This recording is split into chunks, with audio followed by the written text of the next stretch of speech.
को लेकर कोर्ट ने सरकार के निर्देश को दिया था। सरकार ने और 1 हफ्ते के अंदर फैसला करने को कहा था। दायर याचिका पर सुप्रीम कोर्ट ने सुनवाई की है।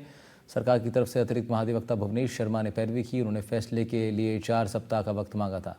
सोमू आनंद हमारे सहयोगी जुड़ रहे हैं हमारे साथ, उनका रुख कर लेते हैं। सोमू, क्या कुछ अपडेट है खबर पे?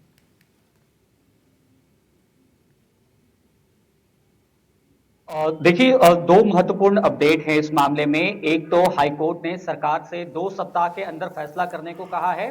वहीं जो जमानत याचिकाएं थी उस पर सुनवाई करते हुए 10 जो आरोपी हैं उनको कोर्ट ने जमानत दी है और जमानत का आधार ये है, इनमें से 9 आरोपियों को जो जमानत दी है, कोर्ट ने कहा है कि उनके खिलाफ ये आरोप थे कि उन्होंने परीक्षा से कुछ घंटे पहले प्रश्न पत्र जो सॉल्व किए हुए थे वो किसी और के फोन पे पढ़ा और उसके बाद जाकर के परीक्षा दी।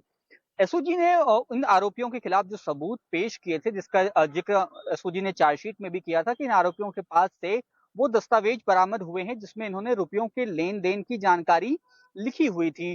कोर्ट ने ये कहा है कि प्रथम दृष्टया ये जो सबूत हैं वो संदेहास्पद दिखाई दे रहे हैं, क्योंकि इसको लेकर के ही सबसे अधिक बवाल था। जब कोर्ट में सुनवाई हो रही थी तब भी जो याचिकाकर्ता थे उनके वकील बार बार यही दोहरा रहे थे कि आखिर कोई लेन देन की जानकारी जो है वो कागज में क्यों लिख के रखेगा, डायरी में क्यों लिख के रखेगा। जो 1 घंटे पहले 100 प्रश्न याद कर सकता है, वो ऐसी जानकारियां, संवेदनशील जानकारियां क्यों रखेगा और 3 साल बाद भी वह जानकारी उसके पास रहेगी, ऐसा कैसे हो सकता है। इसको ही कोर्ट ने एक आधार भी माना है कि पर्याप्त सबूत जो है अभी नहीं मिले हैं इन आरोपियों के खिलाफ। और कोर्ट ने यह दोहराया है कि इस पूरे मामले में बेल जो है वह नियम है और जेल अपवाद है। कोर्ट ने इसका जिक्र अपने फैसले में किया है। वहीं एक आरोपी प्रवीण कुमार पर यह आरोप था कि उसने जो प्रश्न पत्र उसको भेजा गया था, उसने प्रश्न पत्र सॉल्व किया और उसके बाद सर्कुलेट किया।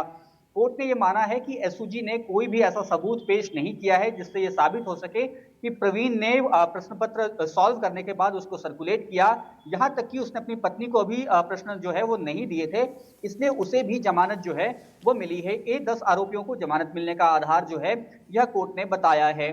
कोर्ट ने एक गंभीर टिप्पणी की है। कोर्ट ने कहा है कि इस पूरे मामले में जिस तरह से जांच में चीजें सामने आई, उसके बाद आरपीएससी पर कई तरह के सवाल खड़े हुए हैं और ये पूरे समाज को प्रभावित करता है, इस तरह की जो घटना है वह। वहीं इसके साथ साथ जो एक अन्य मामला जिसमें हाईकोर्ट में ही सुनवाई हो रही थी, ठीक है सोमू। इसमें याचिकाकर्ता गए थे कोर्ट और उन्होंने कोर्ट का दरवाजा खटखटाते हुए कहा था कि इस भर्ती में ठीक है।